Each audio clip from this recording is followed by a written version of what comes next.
great crowd of attendees.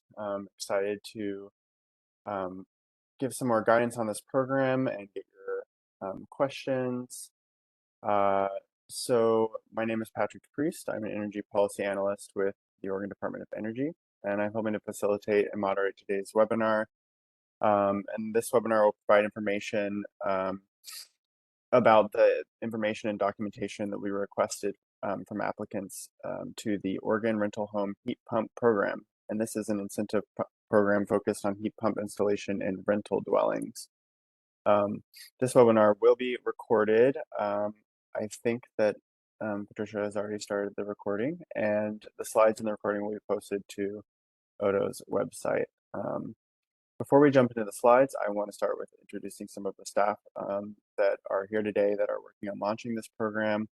And again, while I'm doing that, please take a moment to introduce yourself in the chat if you are able to, and let us know what organization you're with. So I'll start with today's presenter, which is Kayla Barbosa. Hi, I'm Kayla Barbosa, and I am a program analyst. I'm usually one of the ones on the other end of your questions in our email box or any phone calls. And then, yeah, and I'll give it off to Sarah. Hi, I'm Sarah Bajevitz. I am the other incentive analyst working with Kayla on the heat pump programs. Thanks, Sarah. Patricia, do you want to introduce yourself?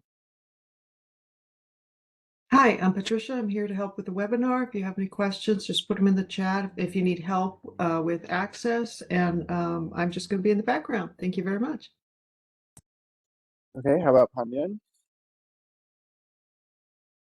You're muted, Pandian. Thanks, Patrick. Good morning. I'm Pandian Krishnaswamy. I'm Incentives Programs Manager.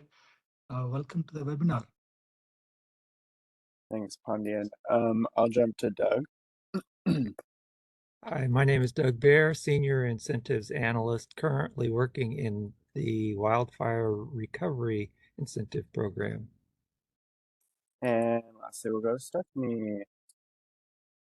Good morning, everyone. I'm Stephanie Cruz. I'm a facilities engineer with our Energy Efficiency and Conservation Group, and I provide technical support to this program. Great, thanks everybody. Kayla, you can go ahead and pop up the presentation and hop to the second page.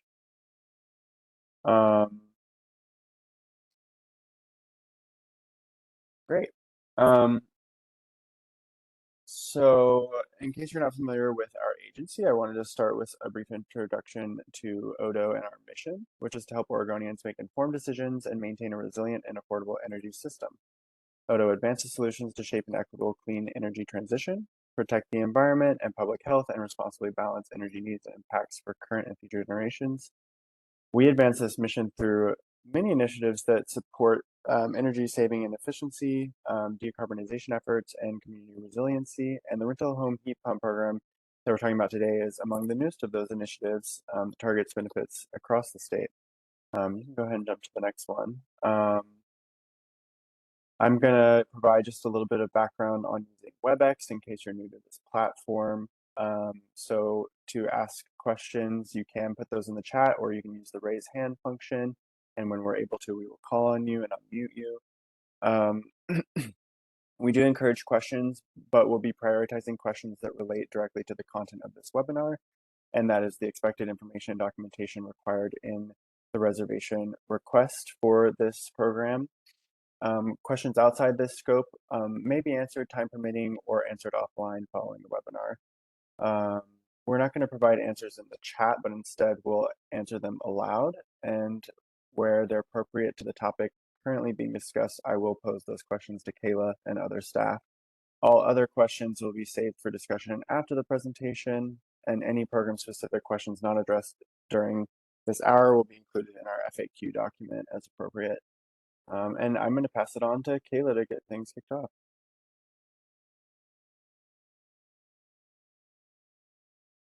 Am I muted or can you hear me? We can hear you. Okay, perfect. I can hear you. Perfect. So today's webinar objectives. The objectives for today's webinar are to provide a demonstration of the program platforms and how to use our online tool. It is also to outline what we'll be asking for in the incentive reservation request and to answer some questions about the registration and reservation request processes. Program overview. The Oregon Rental Home Heat Pump Program was created by Senate Bill 1536 as a direct result of the HEATUM event of 2021.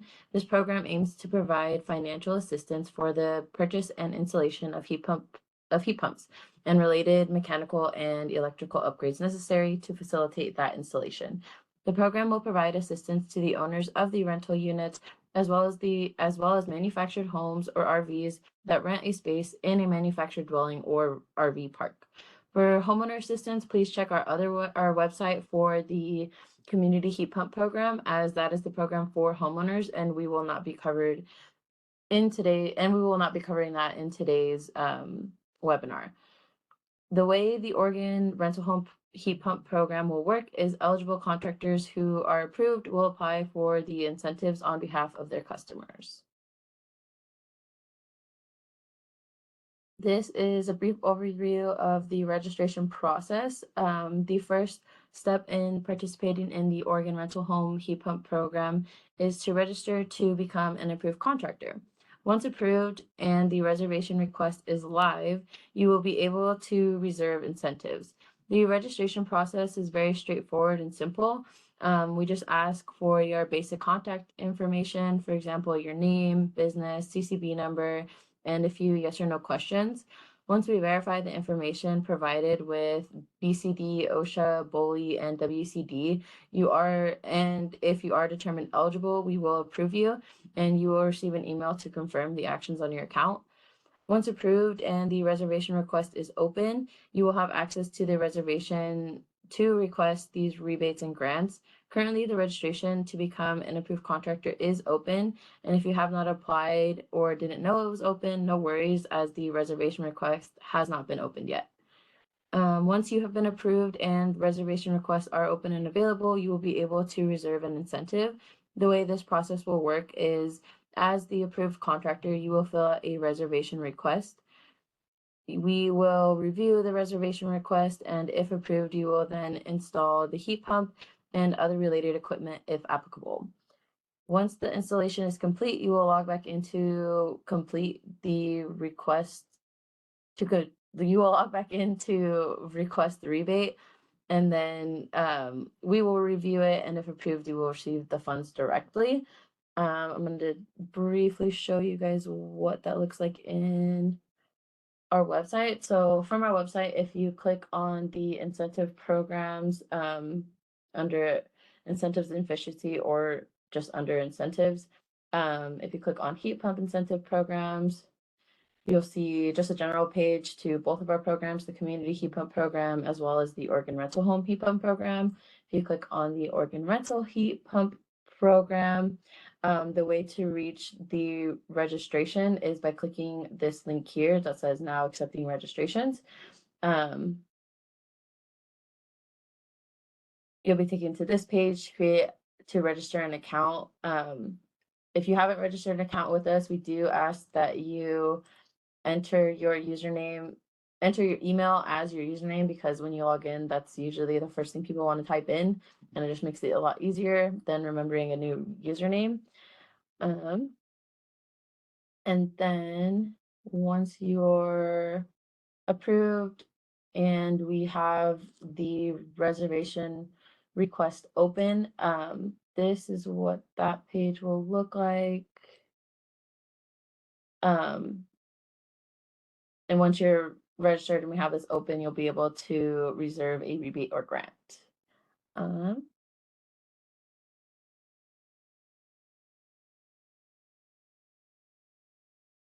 And then this is what the registration kind of looks like.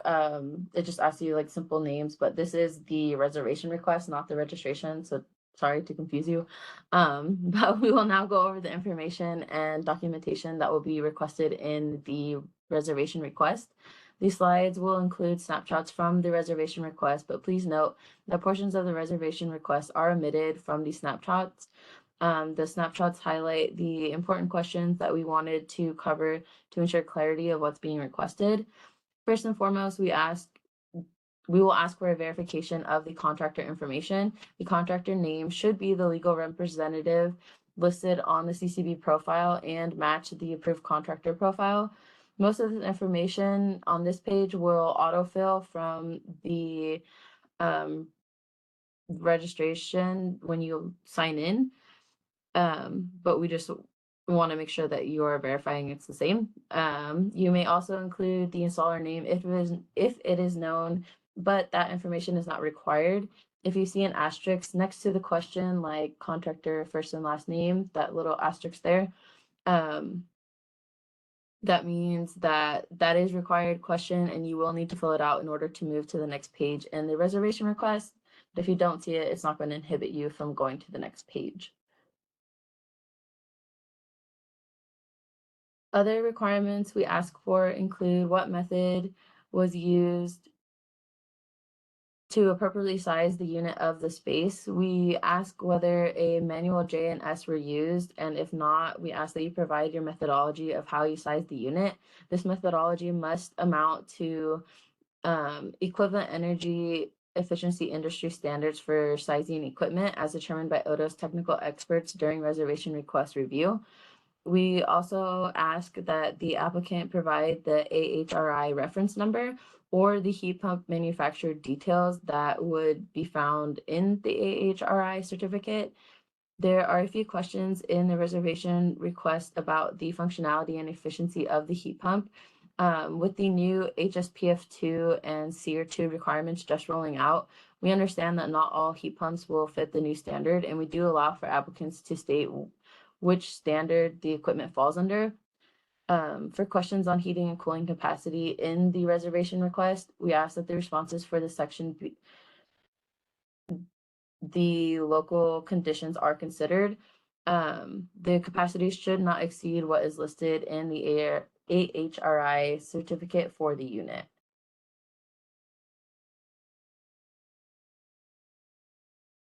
In this portion of the reservation, we ask that you provide project site information, including the dwelling type, property owner name, and associated utility. In order to qualify for this program, the dwelling type must be one of the following types: residential tenancy, manufactured home, or recreational vehicle. Residential tenancies include single and family units and multifamily units. We ask for an upload of the rental agreement. This is required to prove that the residence in a rental dwelling is, this is required to prove that the residence is a rental dwelling. For example, a rental agreement would be required for a single home to prove that it is a rental property and not lived in by the owner. If a rental agreement is unavailable, you may upload alternative proof that it is a rental dwelling. There is also a field at the end of the reservation for an upload of the rental agreement in case you don't have it at this time in the reservation. Hey, Kayla, I'm going to jump in just because our chat was for some reason disabled to participants. My video's off too. Apologies for that, but it looks like Patricia has been able to remedy that for us. So you should be able to now use the chat to add questions. Apologies for that inconvenience. All right, Kayla, you can go on. Okay.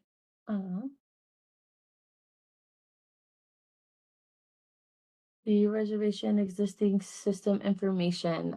If there was or is an existing system in the dwelling, please tell us about it. Contrary to other heat pump programs, the Oregon Rental Heat Pump Program does not require the removal or replacement of existing heating and cooling systems. We just want to know about the existing system for reporting purposes and to calculate energy efficiency benefits the heat pump will have in the space. Please provide whatever data is available to you.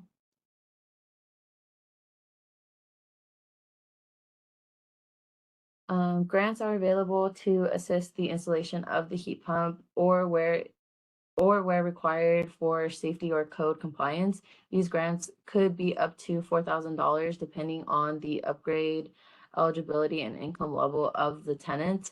We will be providing a list of associated available upgrades. If there is a mechanical or electrical upgraded needed that is not on that list, please still include it in the reservation and just explain how the upgrade assists in the installation of the heat pump, as we're still generating that list as we go.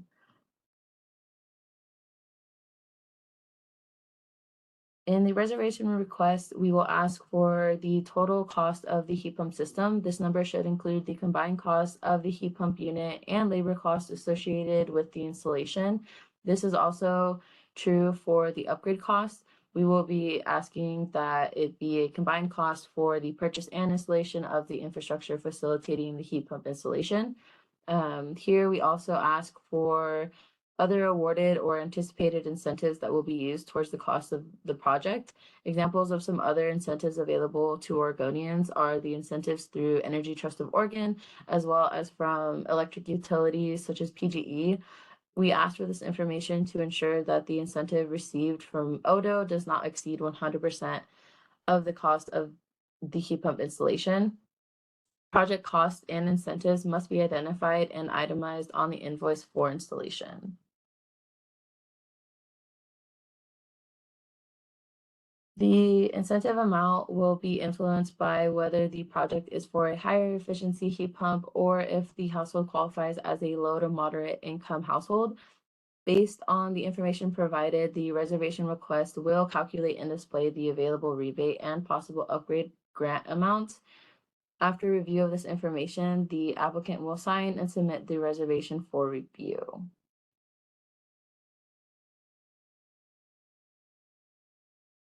Wow. Well, Kayla was very efficient, and so that's a lot of information to get out.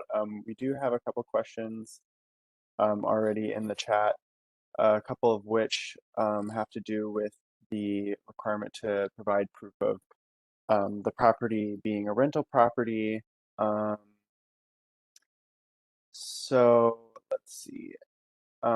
Jeremy asked, would tax record showing the owner's mailing address is different from the site address work as alternative proof? And then similar for manufactured home park or apartment complex.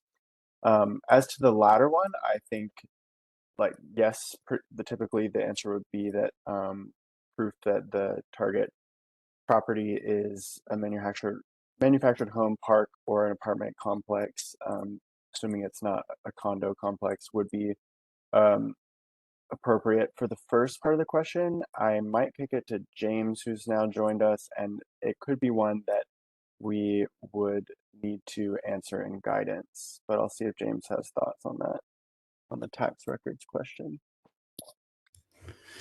Hi.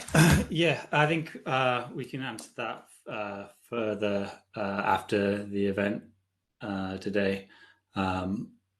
I think we need to kind of dive into seeing how we could verify that the one is the primary home and the other is a rental home, even if they both say the same name on the property. So we'll have to explore that a little further, but yeah, we'll provide more information in additional guidance. Thanks. Thanks, James. And then Scott asked whether the rental agreement needs to be the original agreement, which I'm not sure whether that refers to, like, with this specific target tenant or just like the rental agreement for the unit.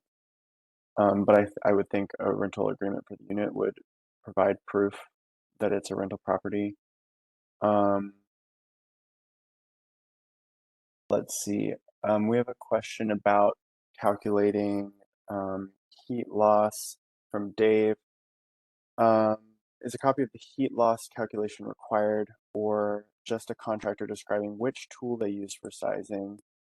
So, right, the reservation request will ask about use of manual J or manual S in terms of sizing determination, but contractor could also use alternative methods as long as they meet the same industry standards that are embodied in Manual JNS. And I don't know whether Stephanie has additional feedback on that question. So yeah, you don't have to provide the like full calculation in that description section, but providing the information about whether you used a sizing tool or what standard you referenced in your methodology would be acceptable, as long as it, as Patrick said, meets that similar standard. Thanks, Stephanie. So we had a question from Mitch to confirm that those living in mobile home parks who own the trailer but rent the space would be eligible, and that is correct. They would be eligible under this program. Let's see, Sarah, as we move forward, will we have a point of contact to call with questions? Yes, and I would recommend contacting the email that you see on the screen right now, which is our rental home inbox, because multiple team members have access to that. So it's a better chance of you getting a quick answer. Andrea asks, should panel upgrade costs be included in system cost? Yes. Wait, no, No, sorry. that should be included in the upgrade grant. Yes, that's right. So it should be included in the upgrade costs. I was thinking labor, apologies. Then let's see what else there is.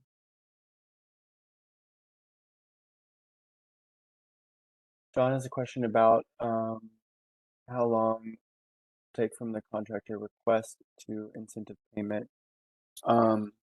So there's two steps that might be relevant there. One is the submitting the reservation request, where you're saying what installation you're going to do, and then that is confirmed. Your reservation is confirmed if everything is eligible. And then once the project is completed, you will submit a completion notice, at which point, right, it would trigger ODA processing and making the payment. We haven't released specific guidance on how long that payment would take. We recognize that it's a really important piece for contractors and ensuring that they get timely payment.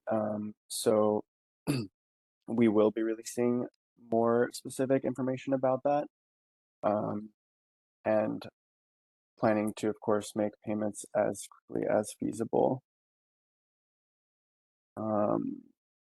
Let's see. Oh, I saw a hand raised and then it went away. Free to raise it again if you wish.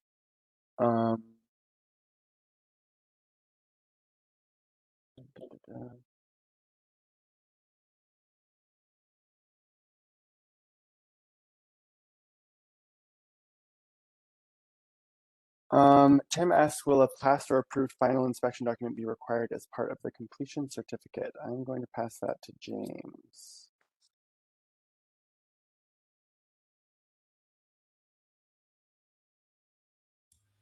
So yeah, we'll be requiring proof that the all the permits were received and were final inspections approved.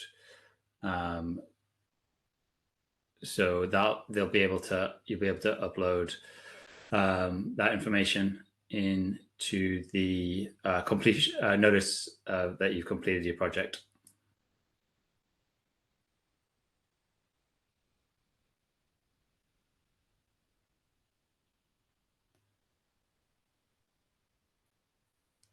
Okay, lots of questions, so bear with me while I work through them.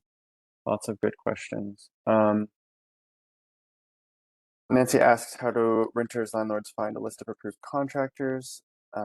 We will be posting the first version of the approved contractor list this Friday, but it will be continue to be updated as we continue to process the registrations.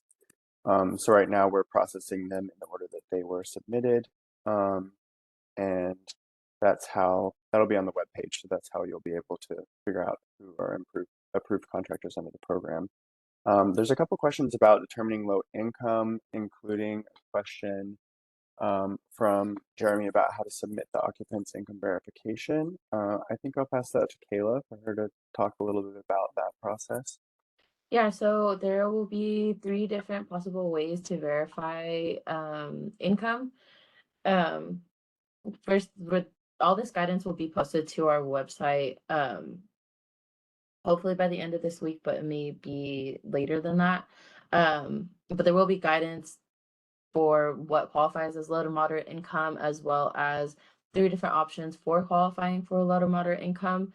The owners will be able to print out that document and fill it out, and then give it to the contractors for when they need to submit it at the time of the notice of completion.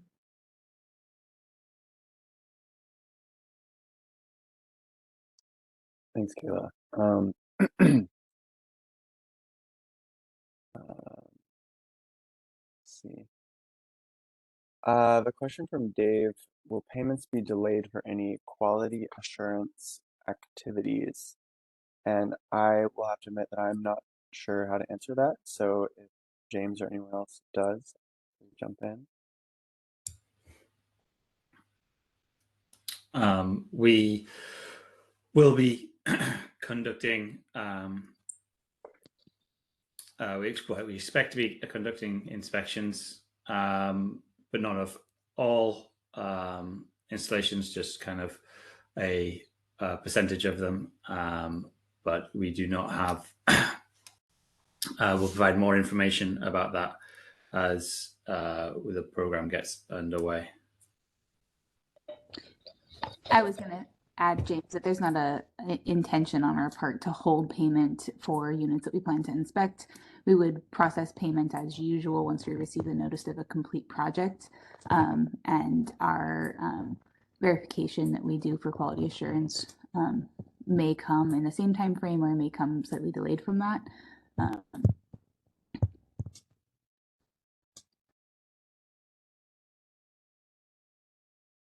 Thanks to both of you. Rachel asked whether the PowerPoint will be emailed to you. No, it will be posted to the web page for this program, which is accessible both on this current slide, but also on additional documents and emails that we have sent out, including the one that advertised this webinar. So that's where I would go to find the materials, the most up-to-date materials. Mitch asked, does the income of either the tenant or the landlord factor into whether the rebates are granted? No, the income of only the tenant, so it'll be the end user of the heat pump, is the relevant income for the purposes of determining whether a higher rebate is available for that heat pump.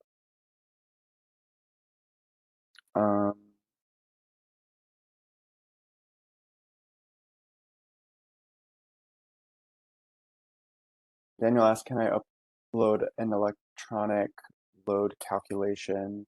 I don't know if you already answered this, Stephanie, with your previous answer. But yeah, I would say that I think that there is a space in the application or the reservation request, pardon me, for contractors to upload documents if they need to support their request. And so you could upload your load calculations there if that's the way you want to share your methodology.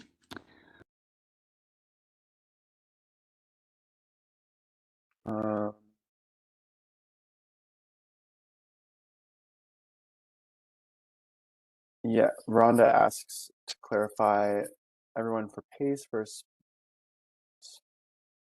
space in a mobile home park is eligible whether they rent or own the trailer. That's correct. It has to do with the rental of the space rather than the ownership of the trailer for this program.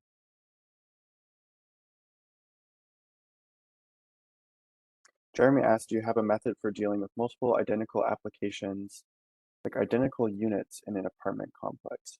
Oh, I see what you're asking. I thought you meant duplicated for the same unit.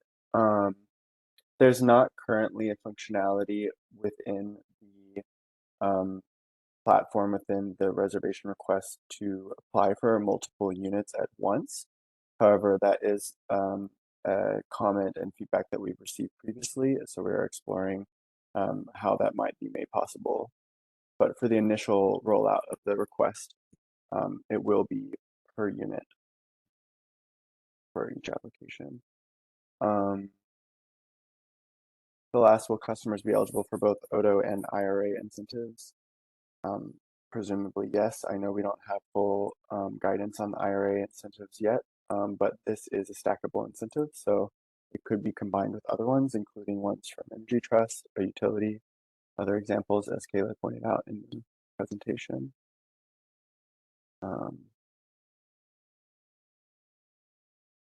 Which I think answers the next question from Sydney. So the controlling factor, of course, being that the incentives cannot amount to more than 100% of the purchase and installation cost.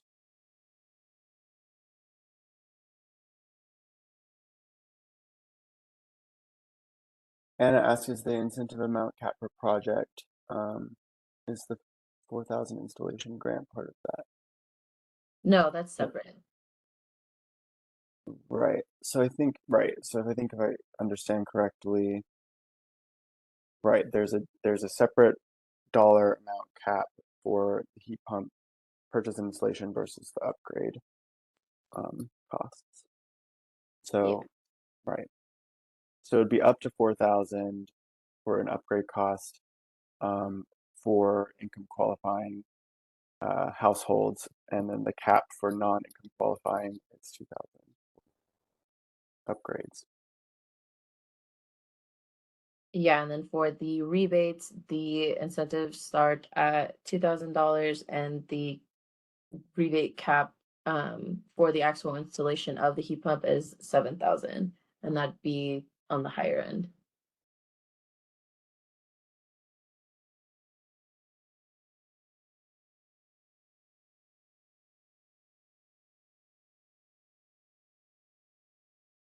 Aaron has a question about mechanical permits, which I will kick to either James or Stephanie. They say City of Portland has minor label mechanical permits. Most don't get an inspection. How do we proceed with this type of permit for proof? Would a photo of the permit in the panel work as proof, or do we need to start full mechanical permits? I can take that one, Patrick. So we are not asking anyone to go through any permitting process that is not required by their local jurisdiction. So following the local permitting process and getting just that minor permit and sharing a copy of that permit or a picture of that permit in the space is acceptable, and only inspection required as the local jurisdiction requires.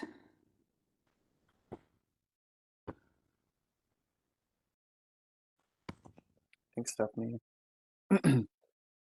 We have a question from Dave that I believe we got in the previous webinar, which was whether units can be considered when they're between tenant occupancy. And James can jump in and correct me if I'm wrong, but I believe, yes, they are eligible, but they wouldn't be eligible for low to moderate income consideration since there's no existing tenant.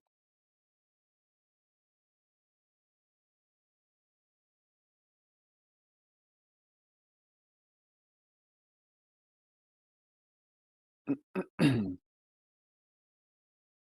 see.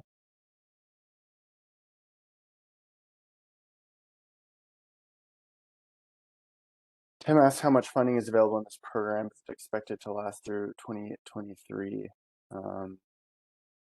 I would put that to James or Handian. They have more experience in these incentive programs.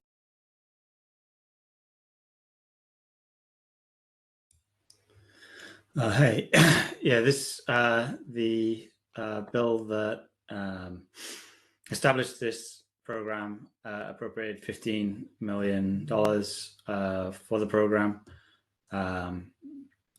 and that includes obviously some program staffing costs and everything, but the bulk of it is for rebates. There is a program sunset in the bill legislature, I think, and I can put that in the chat once I find it.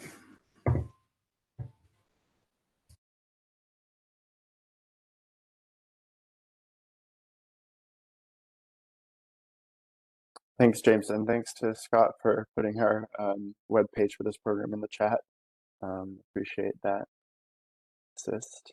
I think we answered Abby's question that yes, it's possible for one project for one dwelling to receive up to 11,000 in grant and rebate.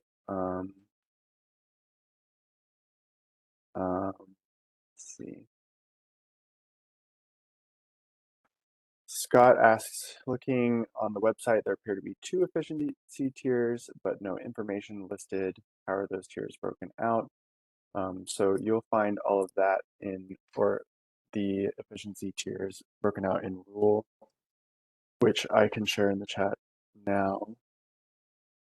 I believe I have it up somewhere. And I can add that the baseline tier is just the new federal minimum. And then I can't remember off the top of my head what the increased efficiency values are. But Patrick will get those linked for you. Shared it. Thank you. Patrick, could I just jump in with the date for the end of the program? So the original bill had this section of this program repealed the start of 2025. However, the bill was just passed to kind of make sure that the program would run through the end of the 2025 biennium. So there will the whole act is repealed. The whole program is repealed start of 2026, and the program will run through the 23-25 biennium. Assuming it still has to go across the governor's desk to be approved, though.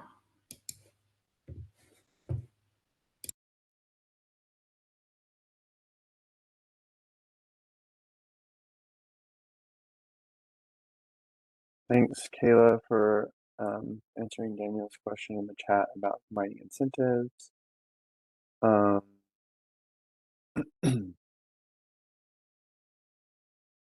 Anna asks about special considerations for multifamily properties. Is there a limit to the number of dwelling units that ODA will incentivize at once? If I understand correctly, is there a limit to the number of dwellings that can benefit from the program within one property? And the answer is no to that. As long as they're qualifying eligible, each of the units could qualify for a rebate or grant.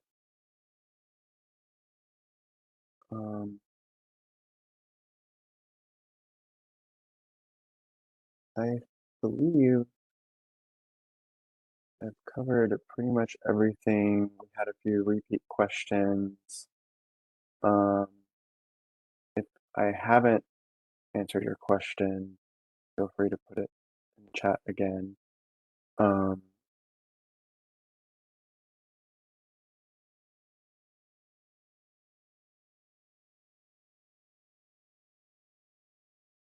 We currently have the registration open, and there is not currently a date for the reservation open start date. We're trying to get as many contractors approved before then, so that way you guys are ready.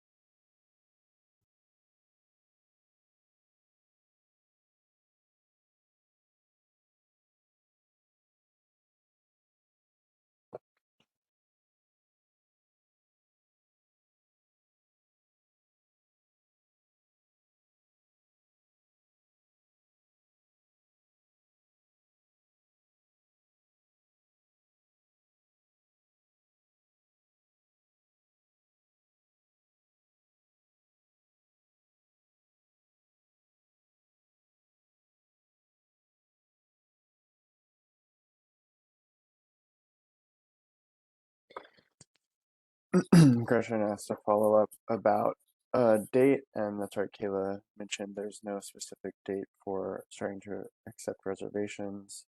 There are still some updates to be made to the reservation request prior to release, including some from feedback that we received from contractors. Well, we've got one payment question and one technical question. So first I'll read the payment question and toss that to James. Will payments be made to contractors as paper checks mailed out or done by electronic transfer? Or will we need to set up any type of system payment portal? Or anyone who wants to answer that is fine. I can start, and maybe Doug, if you have some additional experience, you can add any additional details.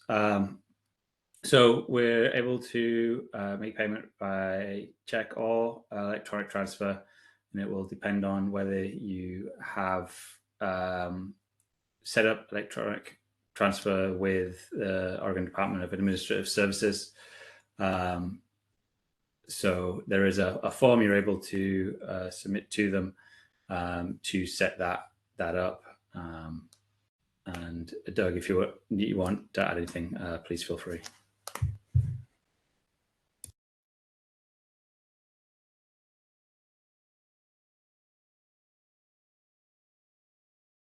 I would just say if there's questions about how to set up electronic transfers, please feel free to email the program as well.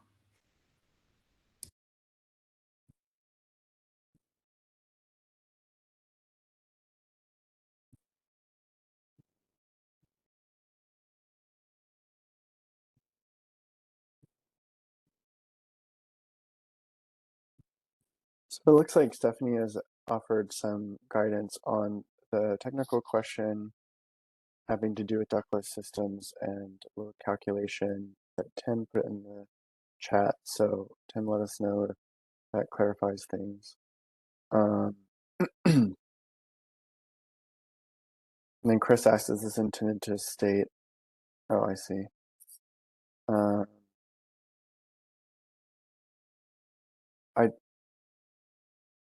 I don't know that the rules considered the HSPF 2 requirements, if someone can jump in about that. I'm not sure.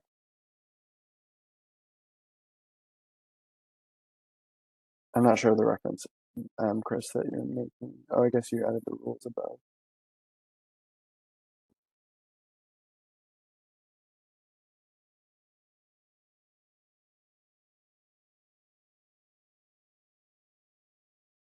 It looks like there's two different HSPF 2 efficiencies for the two different identified types of heat pump.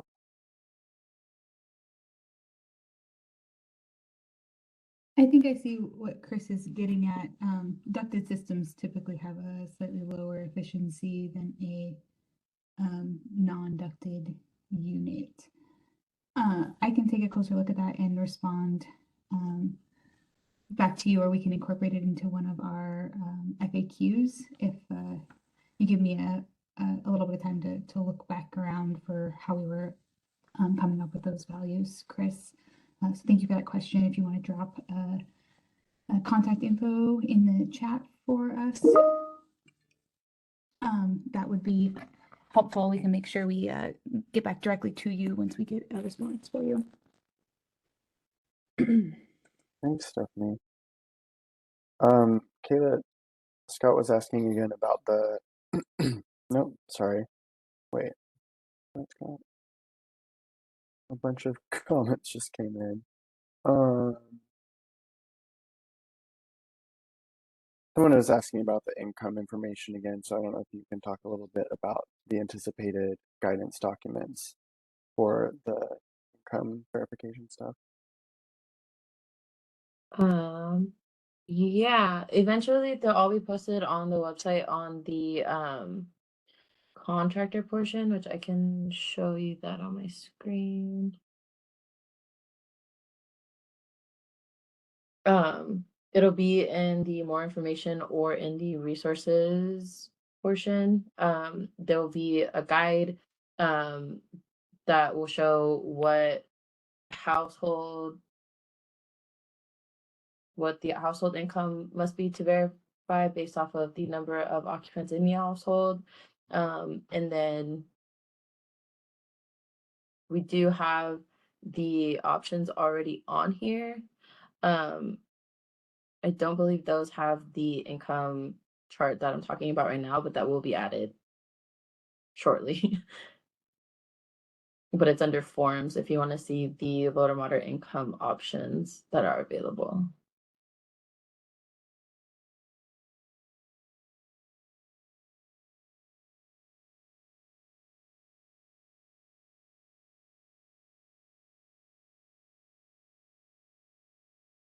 Thanks, Kayla. Matthew asked how long does it take for a contractor registration to be approved? So as I mentioned earlier, we have already begun approving the registrations.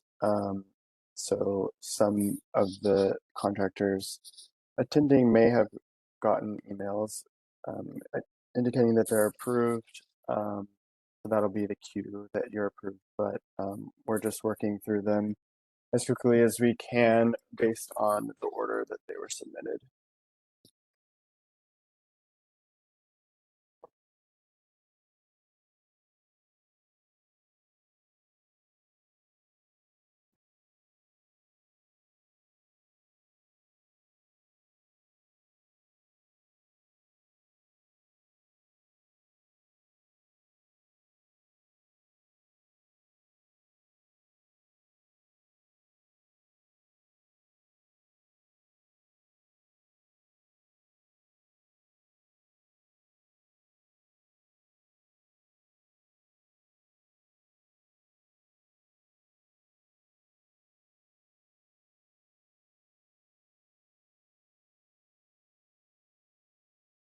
Scott, we're getting a, I think we're getting an answer to your question on the amount of funding available for incentives.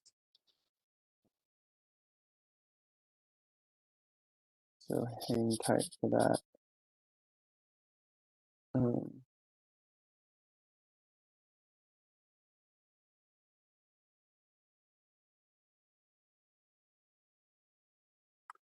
And it asks, when stacking incentives with other programs, will ODO pay out first, or the other programs' incentives be applied first, with ODO paying up to the cost?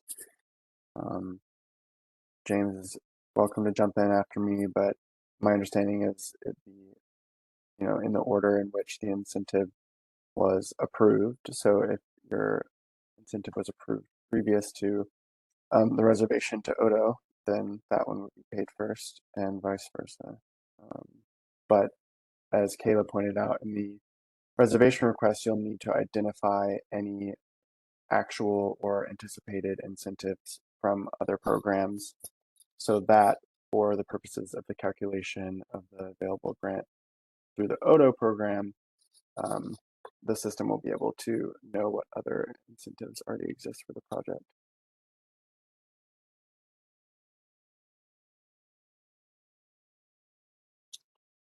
And Kayla, jump in if you see questions that I've missed. I'm just sort of working through and double checking.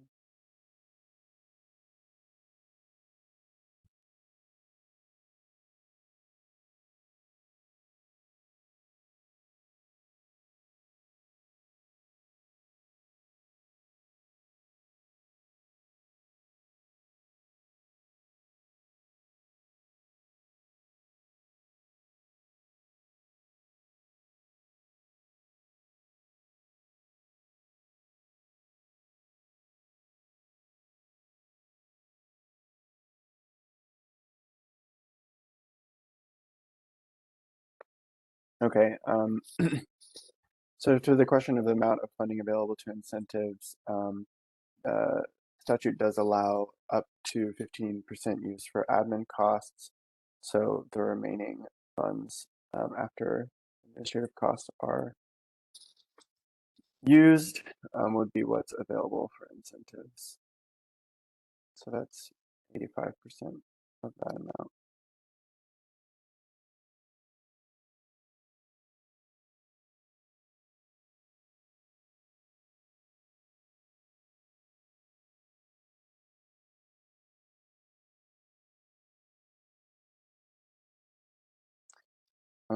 Okay. Well, we'll definitely stay on until noon. But just in case people are starting to drop off, we really appreciate you being here, your feedback, your questions. And again, this information recording will be posted to the website.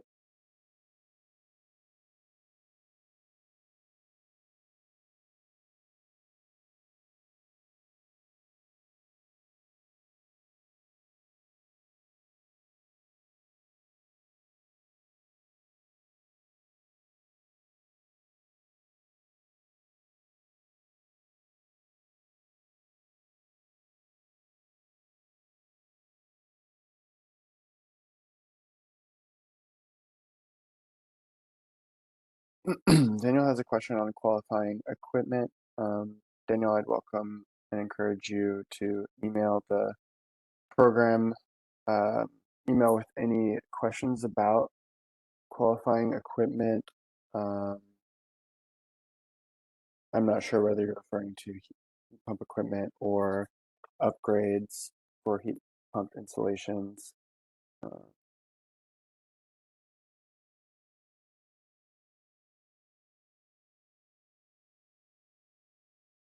But we'll be able to provide guidance on whether equipment is eligible under the program.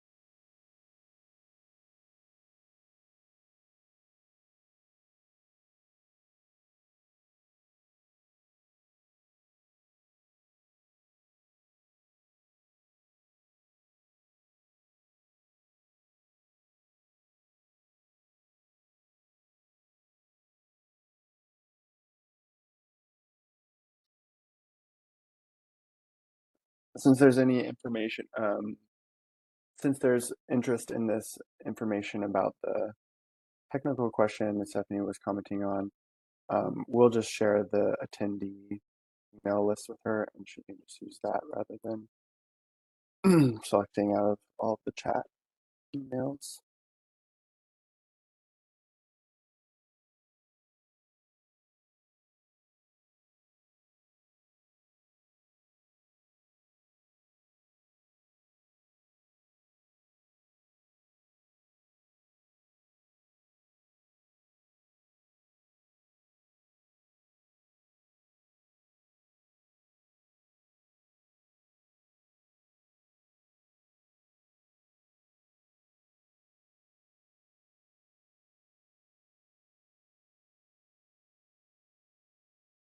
Mm. Tim has a question about income verification and the information included in the previous tax year document.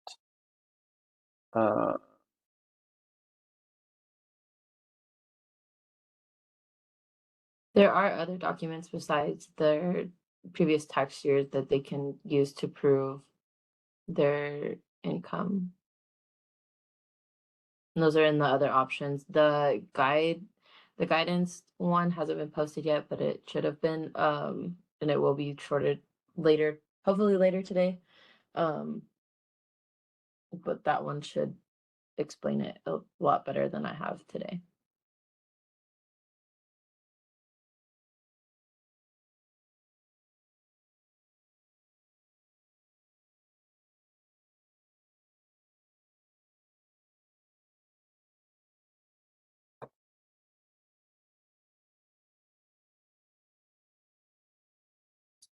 John asked about data sharing agreements with ETO and other utilities. We don't have any data sharing agreements in place for this program. However, we are in direct contact with ETO and some other organizations to discuss how we can collaborate around information on incentives being awarded through other programs.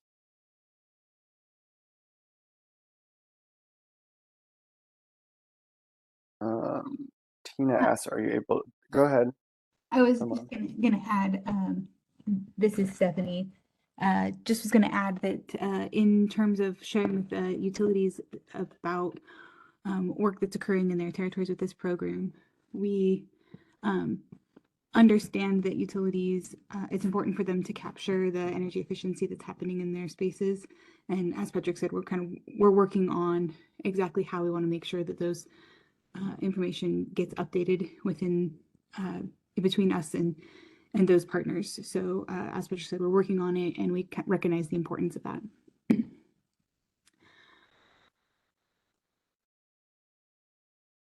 Thanks, Stephanie. Tina asked about sharing the captions. I'm not sure what you're referring to, Tina, so if you want to provide any clarification.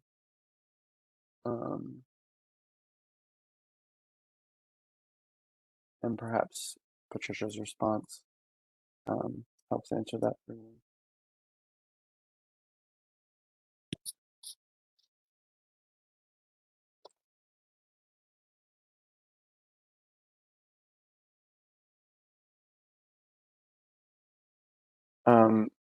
If John's clarifying point is correct, we will not be sharing out the chat, but Kayla and Sarah routinely use the chat questions to update our FAQ documents to provide broader guidance on things asked about in these webinars.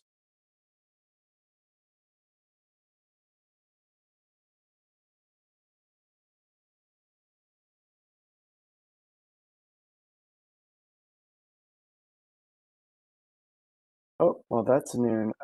Thanks everybody for being here. Please email the rental home address with any additional questions. Have a great day. Thank you.